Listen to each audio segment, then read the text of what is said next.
Dr. Alex Kabiri with me. He's never been on India Talks before, so he deserves a big round of applause. Welcome. Thank you so much. Good to have you here. So you have an intriguing combination, which I'm sure most people don't find on resumes or anywhere else, of martial arts and practicing medicine. And eye doctor, right? Yeah. Wow. So which came first, the chicken or the egg? You know what? They came at the same time. Really? When I started school, about a week later, I started training in the martial arts, and it was just. Was it just? It's not. You know, I've had like many people, had an interest since childhood, but it's almost like it was meant to be, because I moved out from California, and where my apartment happened to be. California. So no surfing? No. Tried once. That's another show. Didn't go very well. Another show. Okay, so he's already planning his return. Yeah. I like it. But initially, when I moved out, my school was about 2 blocks away, and my teacher turned out was also about 2 blocks away. So everything was very convenient for me.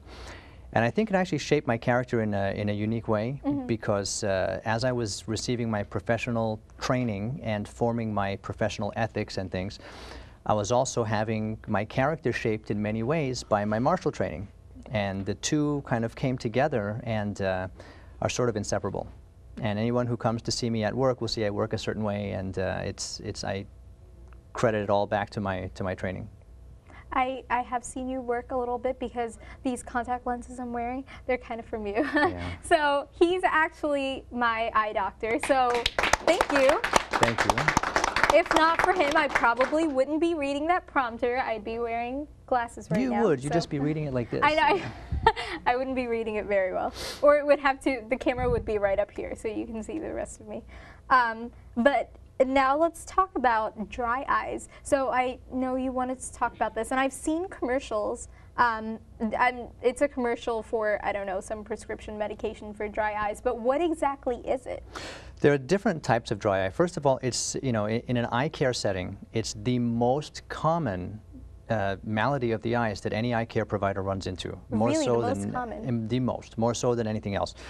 And it's also by that disposition as the most common, it's also in some ways the most mismanaged.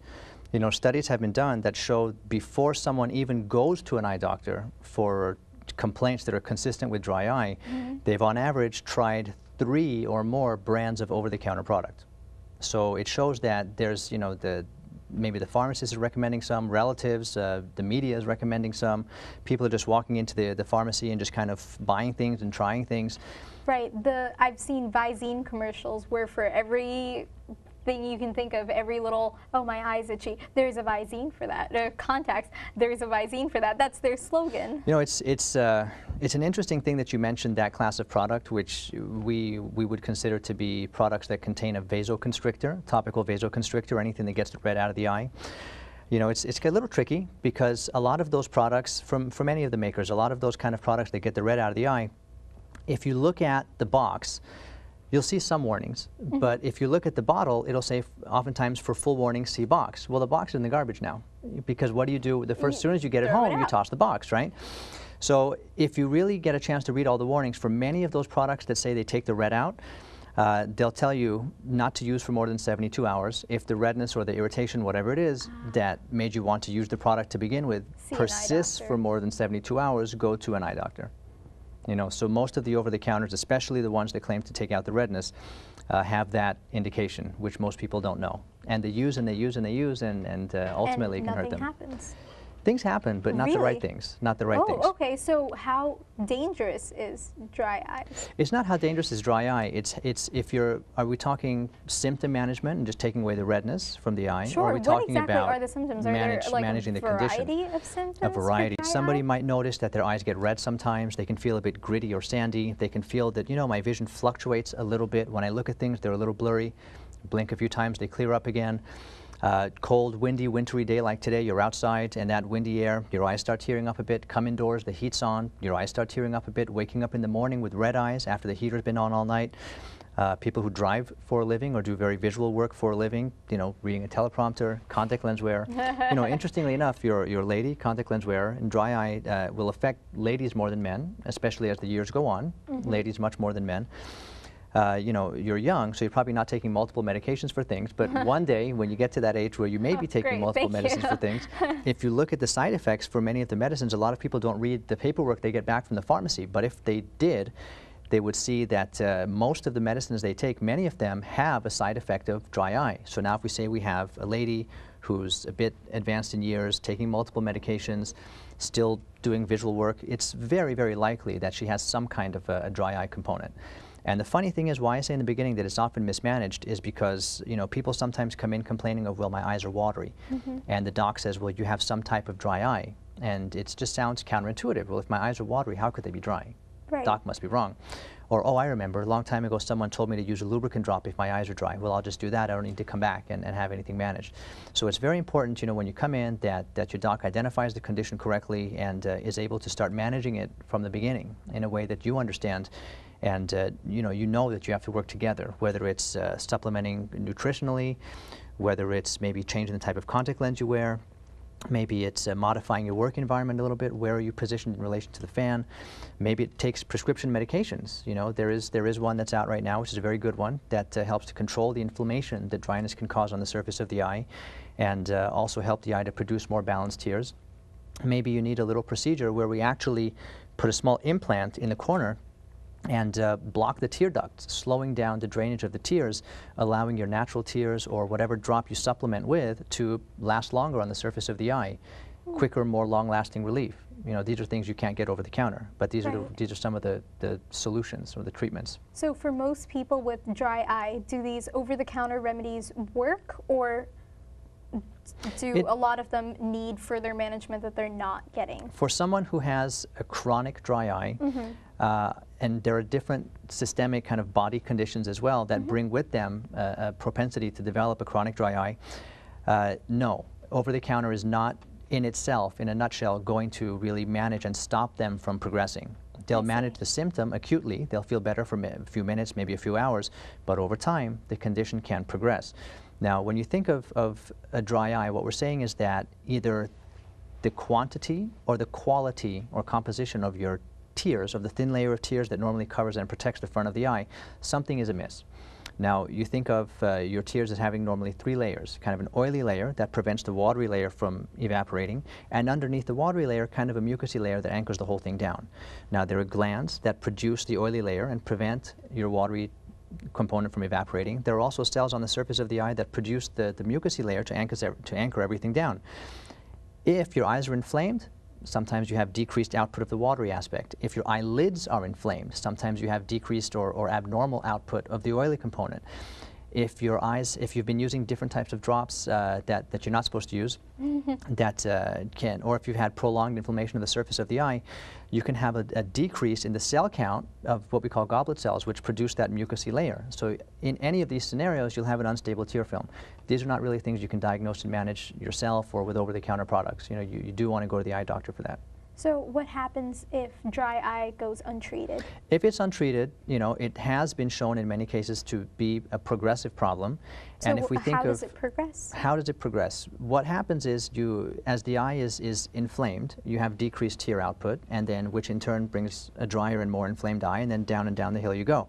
So ultimately what can happen, you see some people who have a very, very advanced, almost like, you could almost call it an end-stage dry eye, where the surface tissue of the eye is not even really normal anymore to support a balanced tear film. So the amount of improvement they can get is very limited at that point.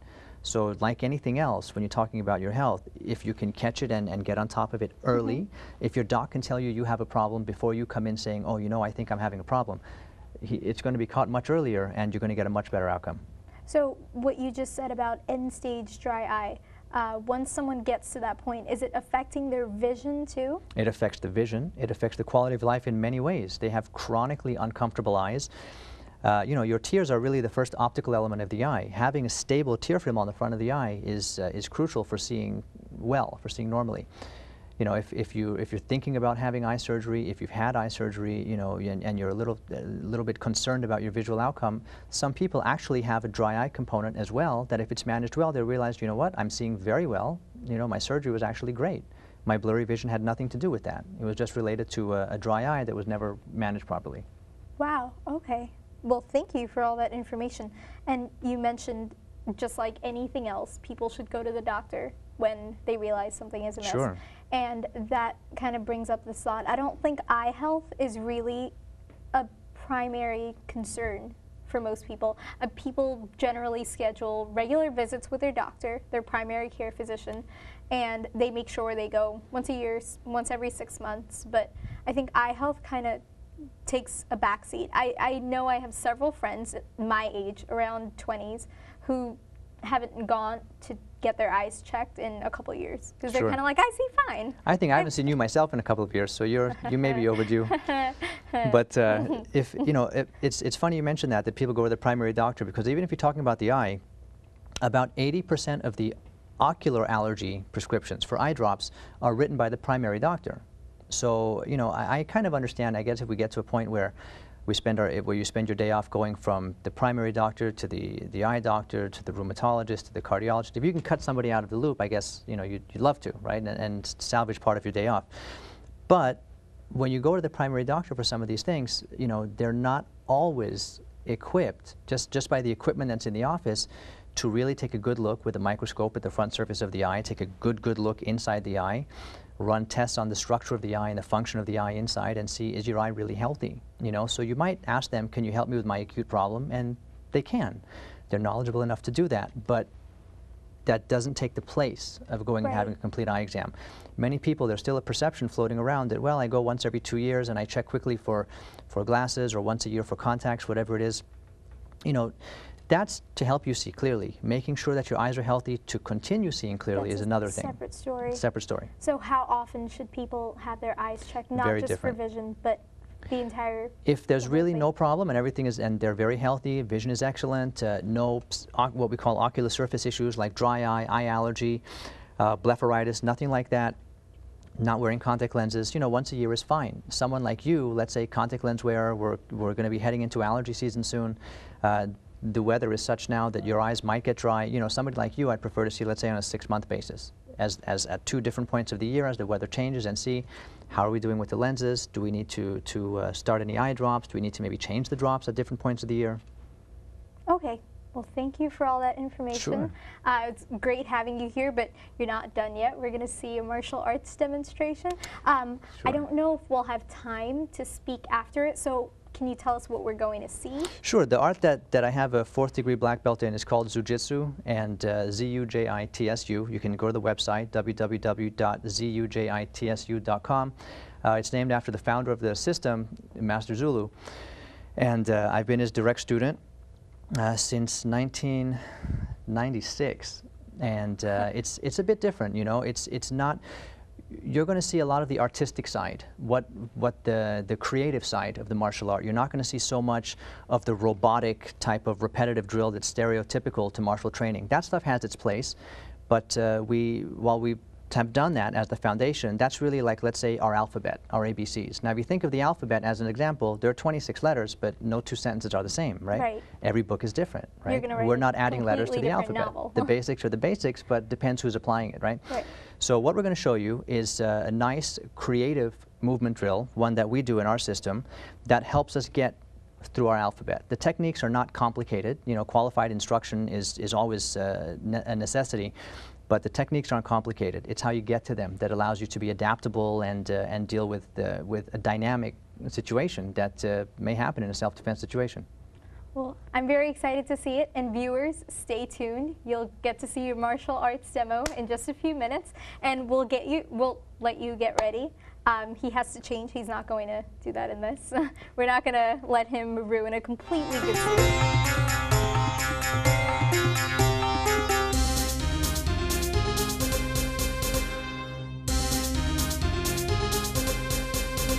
Dr. Kabiri and his students are going to give a little martial arts demonstration for us, so take it away. All right, hi. So we're back, and as you can see, we changed dress. This is Darren. Darren is actually a co-worker of mine, nice young man, who wants to be an eye doctor himself one day. He's not... Yes, definitely. But he's not used to training. He's not an experienced martial artist, let's say, so he's very, very new. Now, he's going to actually demonstrate a drill that I showed him earlier this week. And the point of this is to show, again, that we're doing something that's a little bit different than what you might think of as traditional martial arts, but at the same time to show that you can learn something useful very early on. So we usually train to music so that we have a bit of a consistent rhythm and, you know, nobody kills each other. So I'm going to step aside. He's just going to move, and what he's going to do is he's going to move this balloon in such a way that he's not just depending on his hands. He's using a balloon so that, first of all, it's light, so he's not wrapped up into thinking of his strength. Guys, oftentimes we're conditioned to think of our strength, and if I give him something heavy, he'll lock into his strength and find confidence in that. But with something light, he's got to really soften up and find things to do other than just using his hands. He has to use different parts of his arm, perhaps his body, his leg, you know, so he's going to do that. He's new to it, but he's going to give it a try, and I'm just going to step aside, give him the light, and give him a little music as he does it.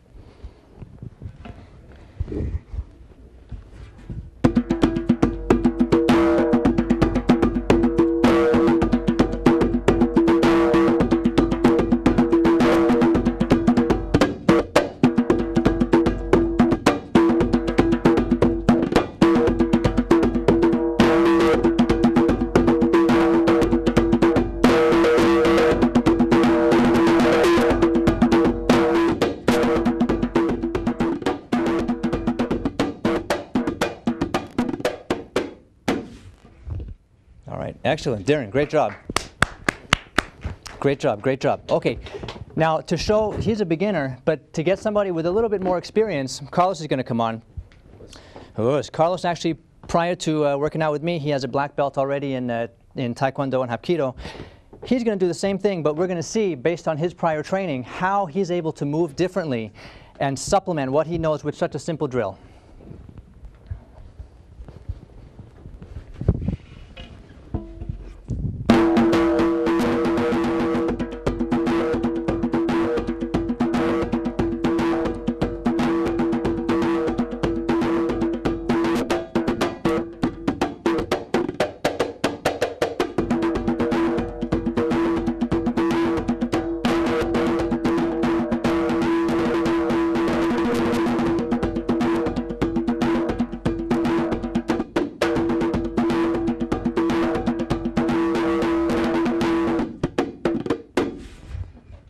Excellent, excellent. Excellent, excellent. Thank you very much. You know, may I have my ring, please? We don't always use balloons. Certainly you can use a ball. We use rope, sometimes just empty hands. You know, we clean around our own body. Thank you so much. This is a training device that's a personal favorite of mine. It's actually a rattan ring. You know, the ball you move around. This thing, you can actually work it around you or work around it. It does fight back. So here, again, I'm not just relying upon my hands. My hands I'm using them when it makes sense to do so, but I'm also using all parts of my arm. You can see I'm moving. I'm facing one direction because that's where the camera is, but otherwise, certainly changing heights, moving around, reaching around, through things, taking them back. And inside all this, there are techniques. Now, the techniques are not complicated. Please come. It's a good friend and training partner of mine, Lewis. This is Sensei Paul Hawley. So again, the techniques are not complicated. It's how you get to them, right? The 26 letters in the alphabet, what you do with them determines whether you've really made something beautiful and artistic and unique, or whether it's just kind of nonsense and no one's interested in it. So he's going to just give me a simple grab. Now, the first thing, I'm just going to get out of his grab, and I'm going to use my whole body in order to get out of his grab. I'm not just going to pull. He's bigger than me. He's stronger than me. If I pull, I'm not going anywhere. I might even pull him towards me or myself towards him, and now he might wrap me up more. But what I am going to do, his thumb is only strong in one direction. I'm going to rotate around the fulcrum here, using my whole body, and I'm right out. I'm putting the strength of my body, the momentum of my body shifting towards him and then rising back up, all of that against his thumb in its weakest direction, which is sideways. Now, once I come out, he thinks he has this. Before he realizes he doesn't, I'm going to take control. Now, as I take control, how can a small guy like me control a big guy like him? Well, with all this type of movement, this kind of circular creative movement that we do, it leads us in and out of different techniques. So here I'm going to apply what's called a joint lock. I'm giving him pain in a certain direction. That he is moving his body in response to the pain. I'm controlling his body weight without having to lift this big guy up. Now, wherever I send him, he goes. If I send him down, if I want to walk him around and in turn put him straight down, I can do that. If I decide to give him pain in an upward direction and bring him back up, I can. This we call a come along hold because he kind of has to go with me wherever I go. If I give him pain in an upward direction, you can see he gets up on his toes. From here, again, I'm controlling his weight. I'm standing here static just so you can see it. Again, I get him up on his toes. I have pressure on his elbow here. He's braced against my body. He's going to go where I send him. In this instance, I choose to send him down and flatten him out so his body weapons are facing the floor, yet mine are facing him.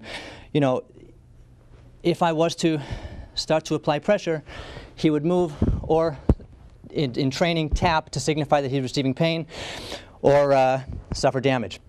So we're going to go a step further. Come on, you. Real green, beginner. There has to be a word that's more new than beginner. Please, you bring the other one too. So here's one for her. She's going to get just a basic movement drill. Get used to some of the circular movement. Okay, so how do I do this? Okay. Darren's actually going to start moving the balloon around, and you're going to see what he does. Go ahead. He's not just relying on his hands. He's moving it around all parts of his arms. He's not just remaining in the same spot. He's walking around a bit. Okay. You're doing a great job. Really? Oh, goodness. Doing a great job. Okay. Great job. Apart from that. Keep going. Okay. Okay, now, one thing that you've already started to do is move your wrist one way and your elbow the other way. You've already started to do that. So now we're going to apply that.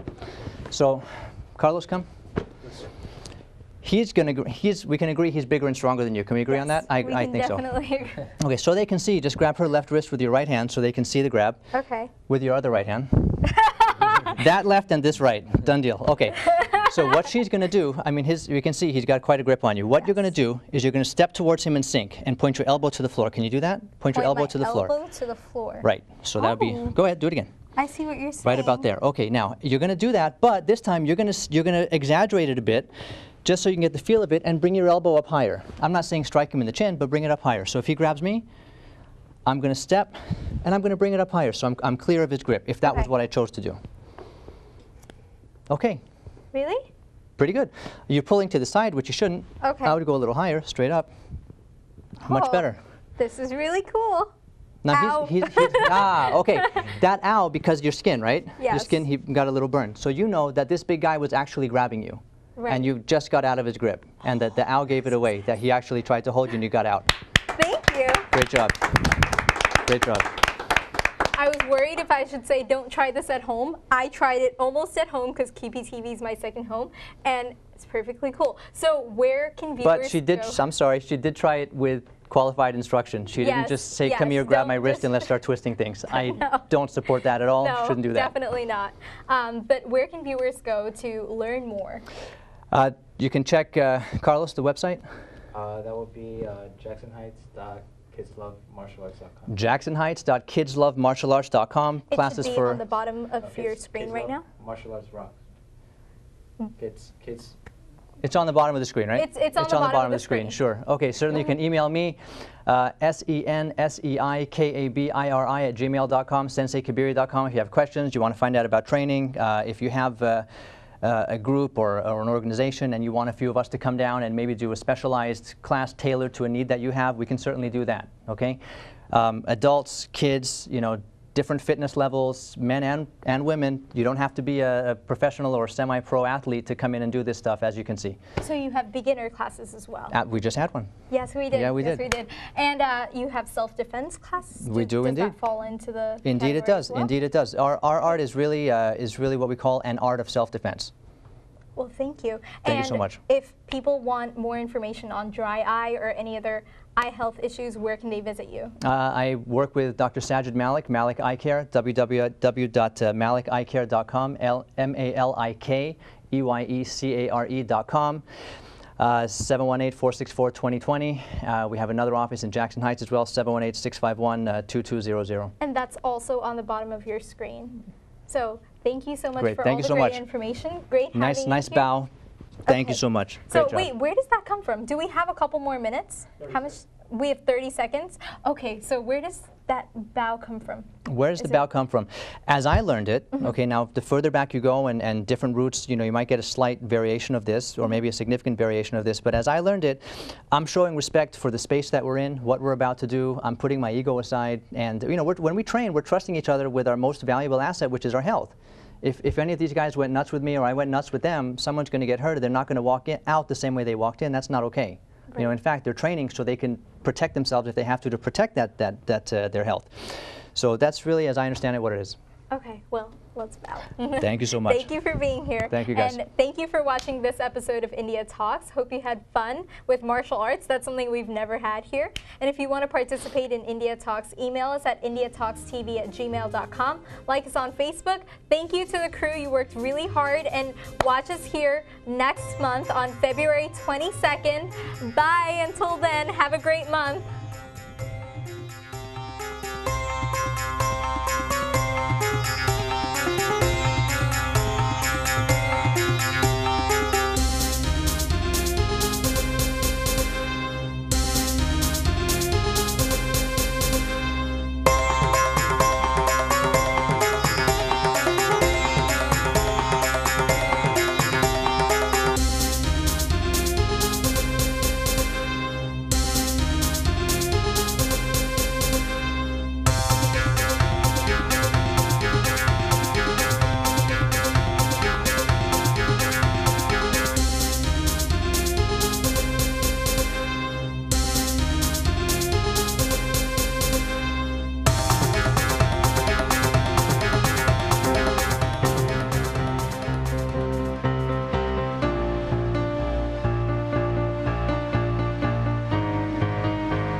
Your body on my mind. Release me, my love, from your hold. Can't you see I'm falling deeper, and any further I'll lose myself in your hold. Release me, my love, from your hold. Can't you see I'm falling deeper, and any further I'll lose myself in your arms.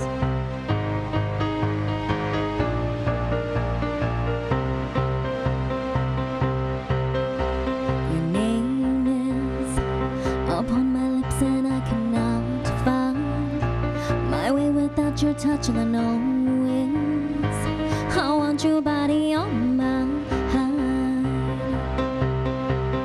make your way over to my embrace. This fire is raging out of control. I know it's I want your body on